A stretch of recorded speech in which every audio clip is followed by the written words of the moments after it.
Москва – столица Российской Федерации. Самый крупный в стране политический, промышленный, научный и культурный центр. Сейчас в Москве проживают около 12 миллионов человек. Туристы со всего мира приезжают в столицу полюбоваться на Спасскую башню, Новодевичий монастырь, ну и, конечно, на сам Кремль. Разные недруги посягались на великий город с надеждой завоевать и покорить Москву.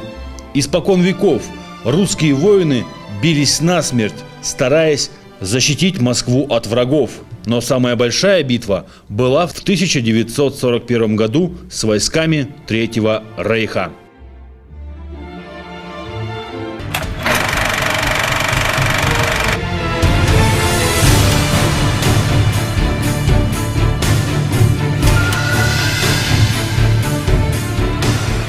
Московская битва или битва за Москву вошла в историю как уникальное сражение, не имеющее равных в истории войн. В боях с обеих сторон участвовало 7 миллионов 170 тысяч человек.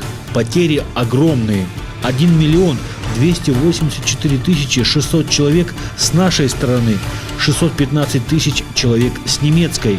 Ценой колоссального напряжения сил и мужества русских солдат Красная армия остановила армады Гитлера. Битва за Москву имеет, безусловно, неприходящее значение, потому что с этой битвой, с победой в этой битве началась фактически победа в Великой Отечественной войне. И здесь я хотел бы отметить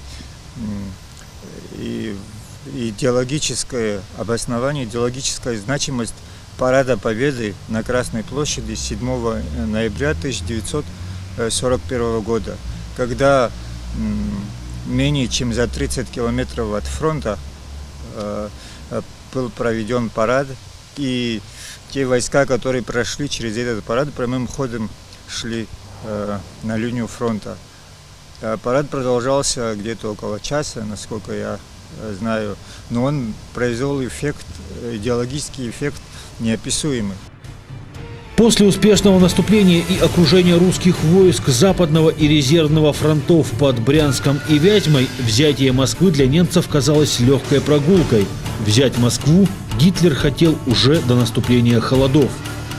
Запись разговора Гитлера с командиром 2-й танковой группы Хайнцем Гудерианом.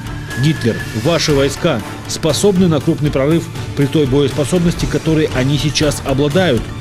Гудериан: если цель будет понятна каждому солдату, то да.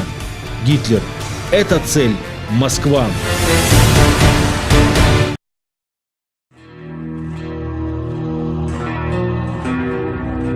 Однако бравые немецкие войска не учли очень важную деталь. Был уже октябрь, и осенние дожди превратили дороги в жидкое месиво. Хваленые немецкие танки могли теперь двигаться только по шоссе. Пехота немного отстала, она еле тащилась по грязи раскисших проселков. Из письма немецкого рядового Харальда Хенри: ад разрастается, погода настолько плоха, что по этим дорогам нельзя двигаться дальше. У нас самих диарея и боли в желудке. Столько мерзости и боли, как в этой войне, не накопится за все оставшиеся годы, если только мне суждено выжить. В Москве шла мощная и плотная такая энергичная мобилизация всех москвичей. Оборонительные сооружения, рвы, несколько эшелонов, там все прочее. Вся Москва была поставлена под ружье по существу, понимаете? Вот чем занимались. Это, так сказать, первая часть битвы за Москву, которая длилась с 30 сентября, октябрь, ноябрь, до 5 декабря. 2 месяца и 6 дней. 2 месяца и 5 дней.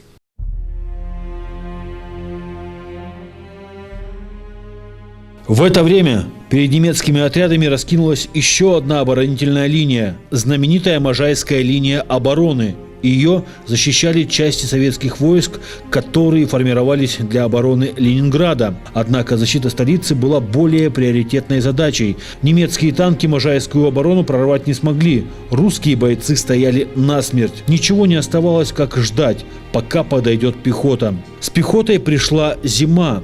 Однако немцам это было не страшно. Немцы перегруппировались и теперь должны были ударить по Москве с северо-запада и с юго-запада. Второе наступление на столицу Советского Союза немцы начали 15 ноября. Гитлер бросил в наступление 51 дивизию. Море пехоты должны были поддерживать огнем 10 тысяч артиллерийских стволов и минометов.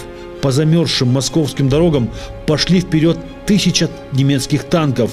Вермахт нанес мощный удар южнее Волоколамска.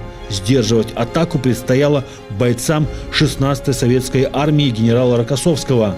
Рвавшиеся к Москве танки надо было задержать любой ценой. Несмотря на потери и жесткое сопротивление советской армии, немцы упрямо шли вперед. Однако русские морозы все-таки сделали свое дело.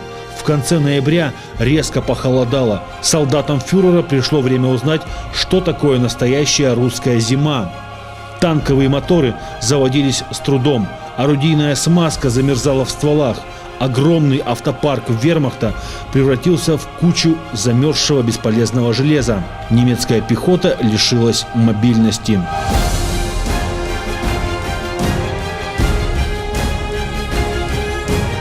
Из письма немецкого солдата Вильгельма Эльмана.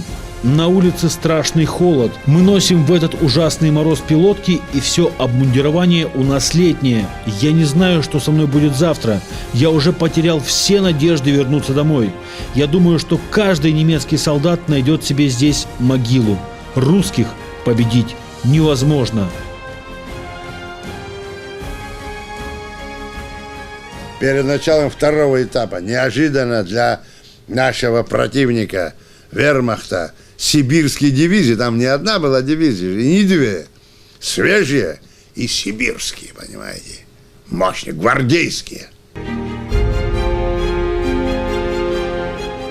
Русские войска защищались, отступая от рубежа к рубежу. Немецкие войска были предельно измотаны, и к стенам Москвы подошли уже не в такой численности, как планировали. В чем же просчет? Слишком сильные холода? Не та смазка? Просроченные консервы? Все это так. Но главный просчет в другом. В своих графиках немецкие генералы не учли такой фактор, как русский характер. Газета «Московский комсомолец» пишет о том, как 28 бойцов из дивизии генерала Панфилова сдержали натиск полсотни танков. Они погибли все до одного, но врага не пропустили. Однако немцы усиливают натиск. Немецкая армия наносит в ноябре еще один удар. В этот момент советское командование напрягает все имеющиеся силы. На участке маршала Рокоссовского полностью гибнет вся 58-я танковая дивизия. После этого Рокоссовский бросает в бой еще 2 кавалерийских дивизии на окопавшегося противника. Люди понимали значимость этого сражения. Люди готовы были жертвовать своими жизнями ради того, чтобы отстоять столицу. Они понимали, что столица – это все-таки сердце страны, это имидж, можно, если современными словами говорить, да. То есть, с другой стороны, это значимость. Если столица падет, уже и другой мир, люди, страны, которые колебались, кого поддержать. Мы знаем, во время войны каждый исходит из своих интересов. Да и в мирное время так, но и во время войны это проявляется быстрее, просто там события развиваются быстрее. Вот страны и народы, которые колебались, на чью сторону перейти, для них очень было важно увидеть готовность советского государства сохранить свою столицу. 22 ноября 1941 года. Немцы в 60 километрах от Москвы. Ситуация остается критической. В войска поступает приказ Жукова. Краткий и тревожный. Ни шагу назад. Позади Москва. В то время к Сталину приходит записка. Один листок с приложенной к нему картой. Маршал Жуков просит разрешения на контрнаступление. Сталин ставит резолюцию. Согласен. Свежие силы есть. Это 750 тысяч хорошо вооруженных, тепло одетых солдат и офицеров, которых перебросили с Дальнего Востока.